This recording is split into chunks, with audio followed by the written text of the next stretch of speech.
When I was 11, I moved to a rather big city due to my dad getting transferred at his work.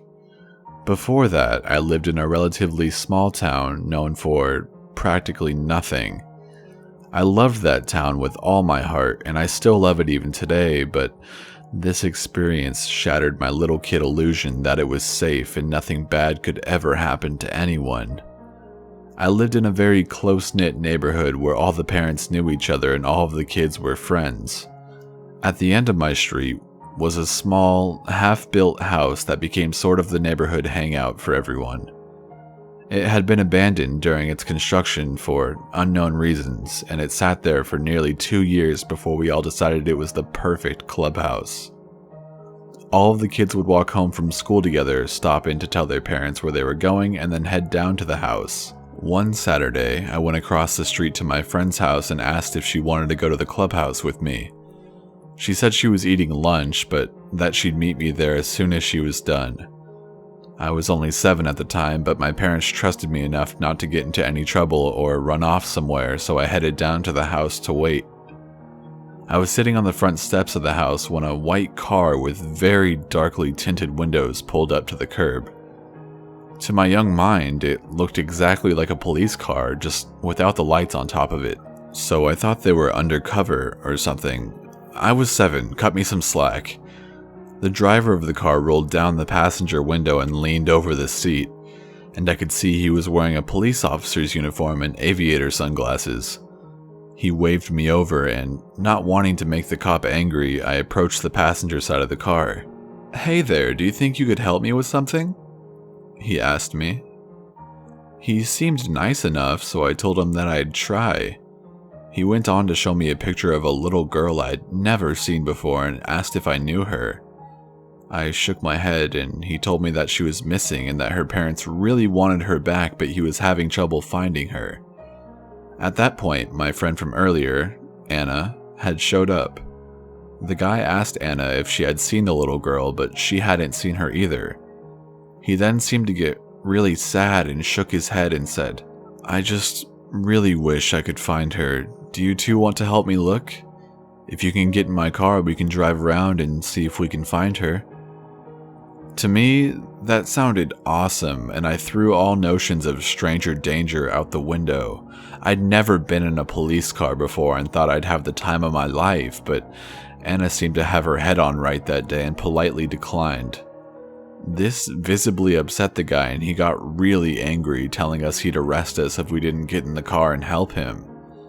Anna and I both started freaking out, and we booked it to my house when the guy reached into his glove box and pulled out a set of handcuffs. He sped off as soon as we started running. At that point, we were both crying, but we managed to get to my house and tell my mom what had happened. She immediately called the police and asked if they had an officer patrolling in our neighborhood, but of course they didn't. So the real cops showed up to my house and asked me and Anna a ton of questions, and I realized that the scary guy's police uniform was way off.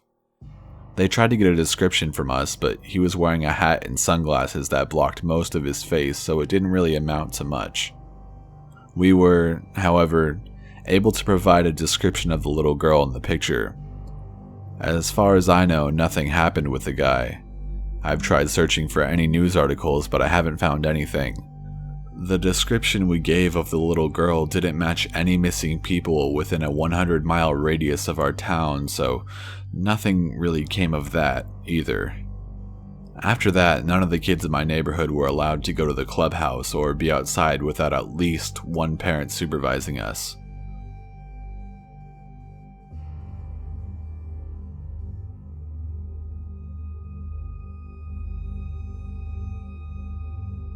This happened to me about 2 years ago when I was on a cross-country road trip with my good friend Kim.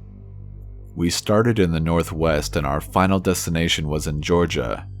We were trying to make this trip as quickly as possible, and since it was just the two of us, we took turns driving and sleeping.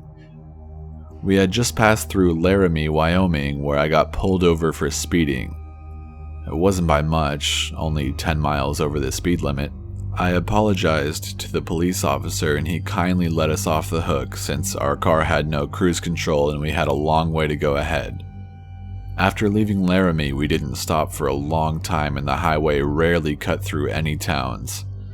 It was probably 3, maybe 4 in the morning and the highway was deserted. Tall pine trees lined the 2-lane blacktop and jagged mountains covered our surroundings. Kim was sleeping heavily, her chair reclined all the way down, a blanket thrown over her head. I had the radio on, but she was exhausted, so she didn't even move or notice. I was trying to concentrate on the road and the quiet music on the radio to stay awake. Visibility was very limited, as there were no lights on this road. Suddenly, red and blue lights flashed in my rearview mirror.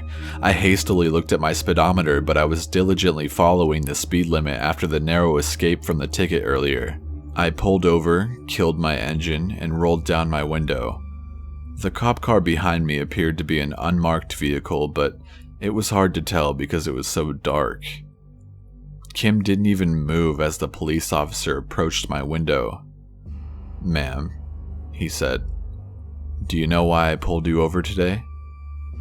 No, officer, I don't." His flashlight was pointed directly at my face and I had to avert my eyes. "Your plates sure are from far away. Where are you headed?" The police officer in Laramie had asked me the same thing. "Georgia. Family emergency." "Is that so? Well, you weren't in any shape to make it to Georgia from Nebraska. No siree." I frowned. Was my car breaking down? Were my taillights out? In my tired haze, had I missed something vital? I'm sorry, what's wrong?" "Here, step out of the car, I'll show you." He gestured with his flashlight and the beam slanted across Kim's blanket-shrouded face and she sat up.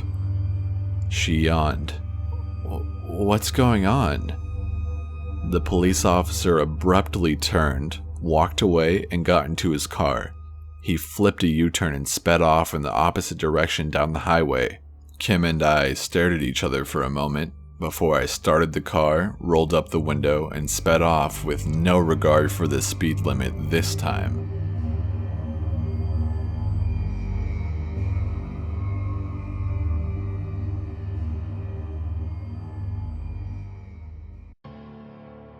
A while back, when I lived in a small town with long, winding stretches of road between my house and my workplace, I had a rather unsettling run-in with a police officer. I worked the night shift, so it was about 11 p.m. It was Saturday and I had just set out towards the hotel I worked at. I have a GPS system that logs a high amount of information, so I know that I wasn't speeding. After driving for about a mile, I noticed a car starts following me very closely. After a couple of miles of this, I've decided I've had enough, so I switch lanes in front of a few other cars and keep driving. Predictably, this person, it was too dark to see anything but their headlights as there were few street lights in this remote area, weaves in and out of cars to get right back behind me. Finally, after being tailgated for about 13 miles, I get to a lone stretch of road and the speed limit increases to 55 miles per hour. I gladly take the opportunity to go faster once I pass the sign, and admittedly, I did get up to 57 miles per hour as this person continued to tailgate me. And he turns his lights on. I'm already nervous as the road is dark and it's late, but there are just enough cars going by for me to reason with myself to pull over. And then the cop turns his lights off, which I'm quite certain they're not supposed to do. He approaches my window and chides me for speeding, saying he saw me going 70 in a 30-mile-per-hour zone on the street he initially started following me on. I tell him my GPS log can say otherwise, and I bluffed a bit. Stupid, I know, saying that I had a device from my insurance company that also tracks my driving.